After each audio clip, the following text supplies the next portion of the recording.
podemos ser instrumentos por medio de la oración intercesora. De esta manera Dios transformará las súplicas en una corriente de influencia celestial. En un especial de Radio Nuevo Tiempo y el Ministerio de la Familia de la Iglesia Adventista en Chile, escuchas El Poder de la Oración. Bienvenidos. Muchas gracias, queridos amigos, por estar una vez más junto a nosotros en este programa especial El Poder de la Oración. Estamos felices en esta hora de poder compartir la temática junto a nuestro querido pastor Horacio Rodríguez, quien conduce el programa Diálogo Bíblico acá en Radio Nuevo Tiempo y que por supuesto también nos va a hablar acerca de la oración intercesora. Bienvenido, pastor. Muchas gracias, agradezco la invitación. Y bueno, ya que vamos a hablar de la oración intercesora, tenemos que decir que el acto de orar o rogar a Dios en favor de alguien es llamado comúnmente intercesión. Para algunos, esta es considerada la forma más elevada de oración. Bueno, tenemos que decir también que la gran bendición es que todos podemos tornarnos un intercesor.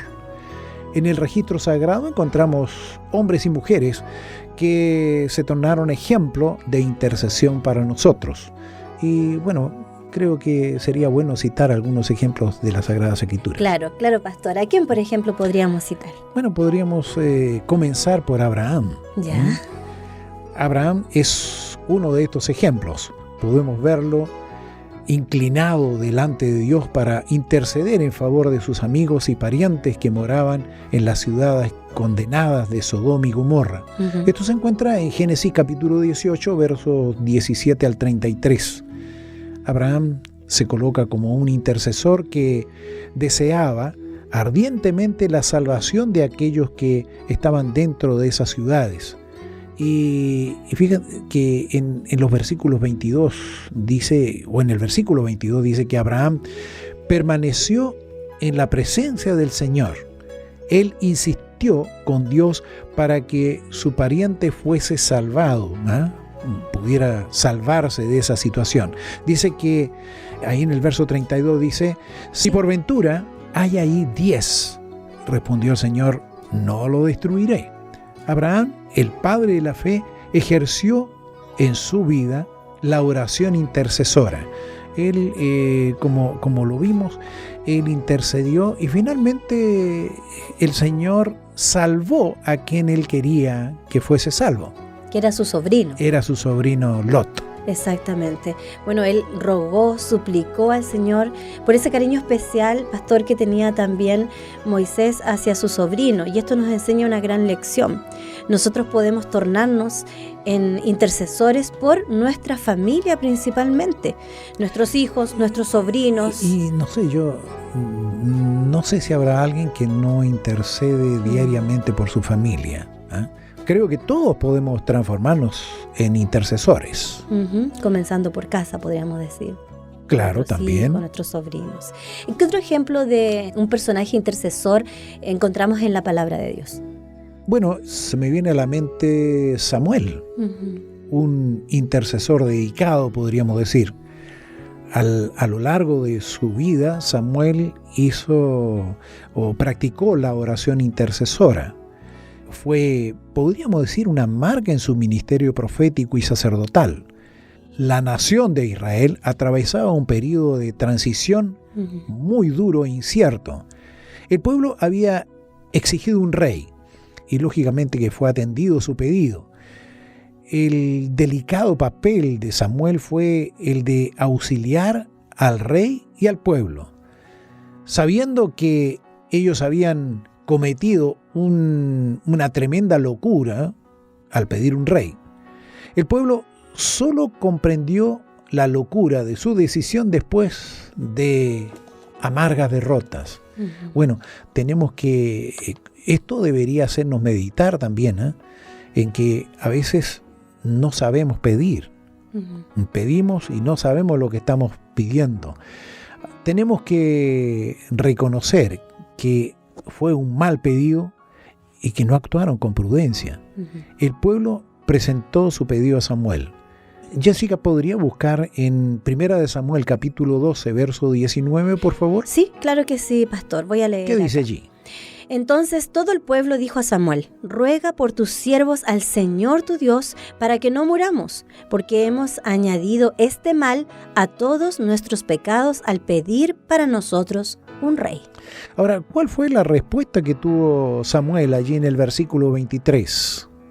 Y en cuanto a mí, lejos esté de mí que peque contra el Señor, cesando de orar por vosotros. Antes bien, os instruiré en el camino bueno y recto. Bueno, como vemos allí, él oró. Él oró al Señor.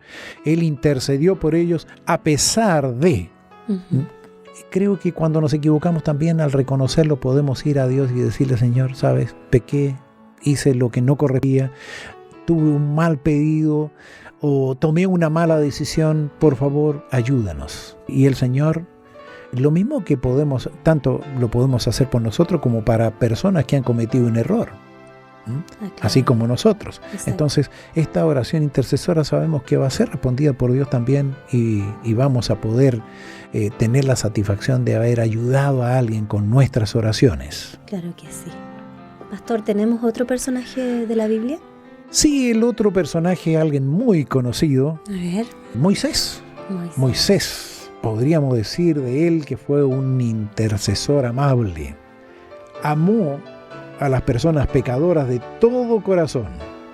En uno de los momentos de apostasía del pueblo de Israel, vemos la figura de Moisés que se levantó como un amoroso intercesor.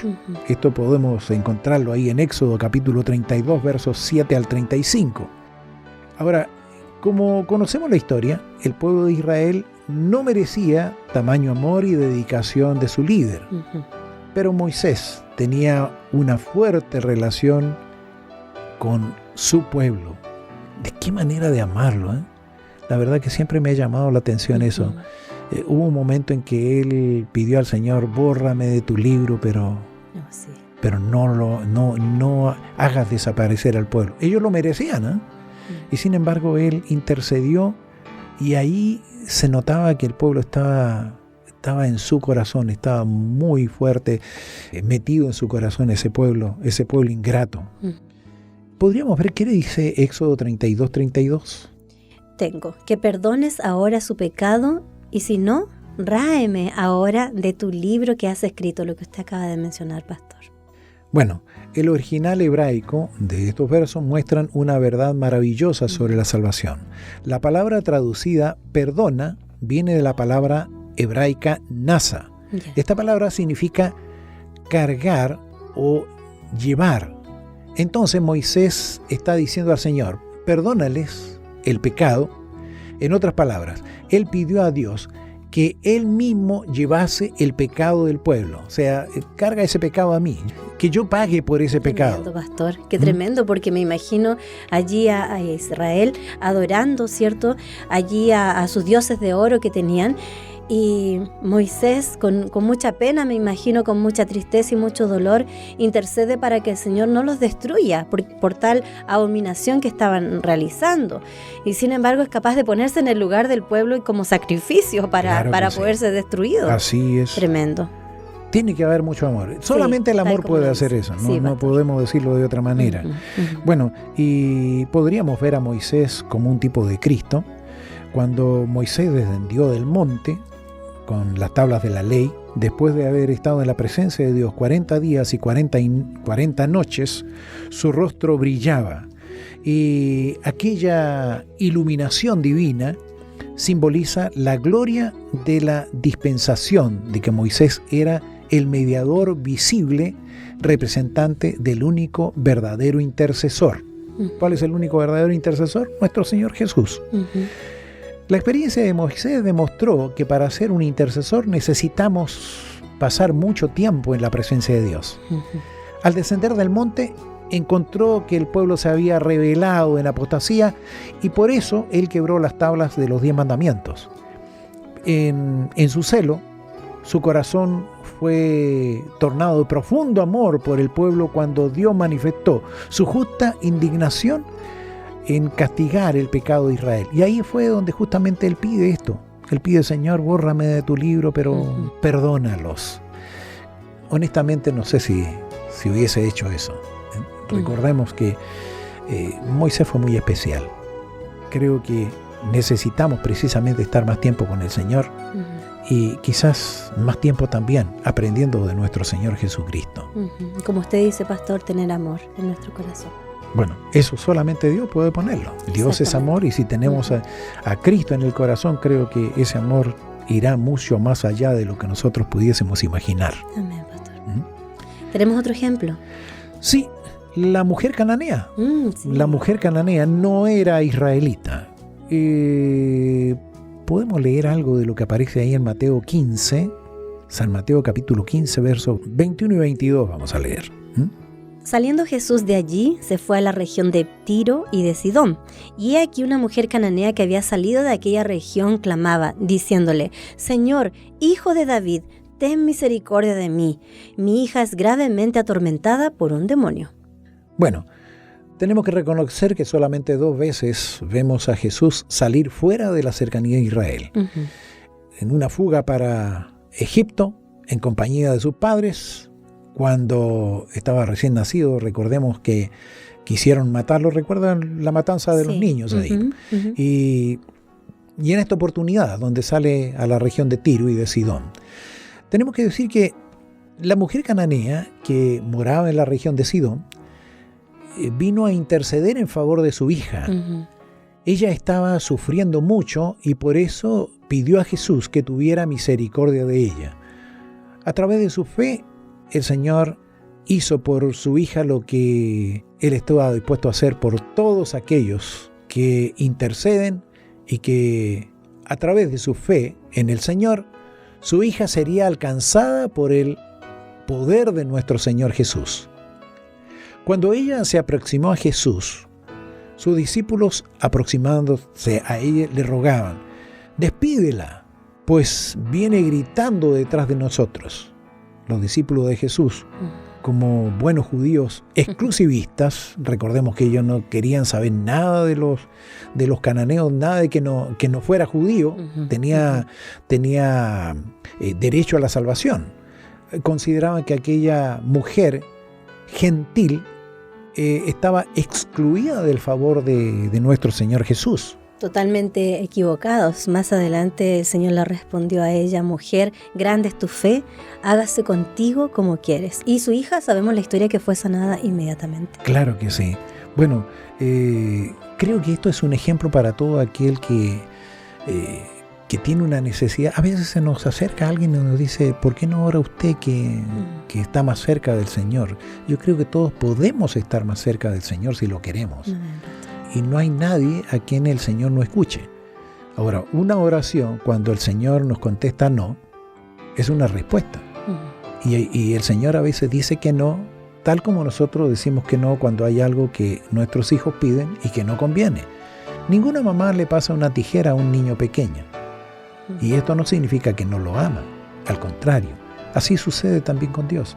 Cuando nosotros pedimos algo que no conviene, el Señor nos dice que no.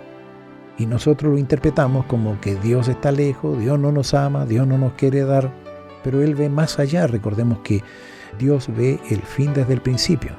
Todos podemos llegar hasta su trono de gracia si lo hacemos mediante los méritos de nuestro Señor Jesús. Muchas gracias, pastor, por habernos acompañado. Que el Señor le bendiga a usted también. Y esperamos reencontrarnos con nuestros amigos, si Dios lo permite, el día de mañana. Sigan en sintonía de Radio Nuevo Tiempo. La voz de la esperanza.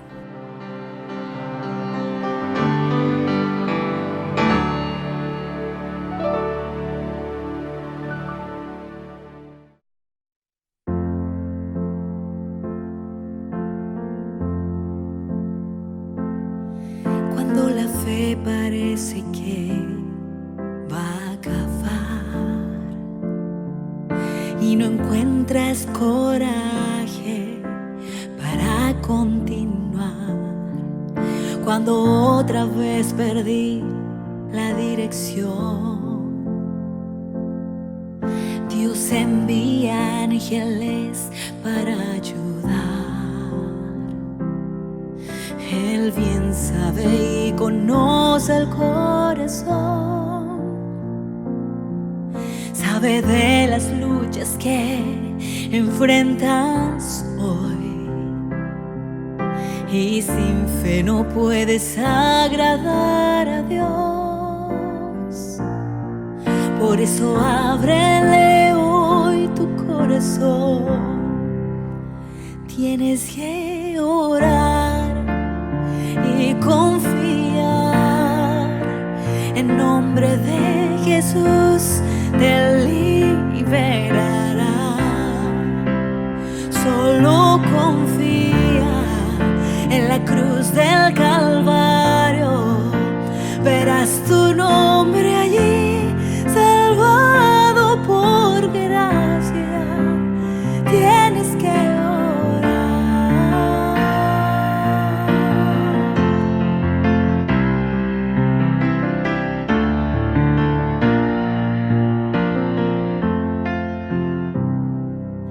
Cuando la fe parece que va a acabar y no encuentras coraje para continuar, cuando otra vez perdí la dirección, Dios envía ángeles para ayudar. Él bien sabe y conoce el corazón, sabe de las luchas que enfrentas hoy, y sin fe no puedes agradar a Dios. Por eso ábrele hoy tu corazón. Tienes que orar y confiar. En nombre de Jesús te liberará. Solo confía en la cruz del Calvario. Verás tu nombre allí, salvado por gracia. Tienes que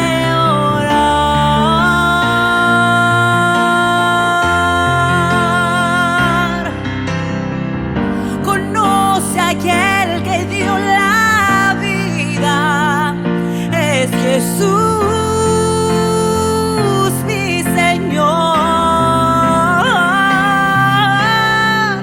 Él te sostiene con su mano poderosa, por amor nos salvó.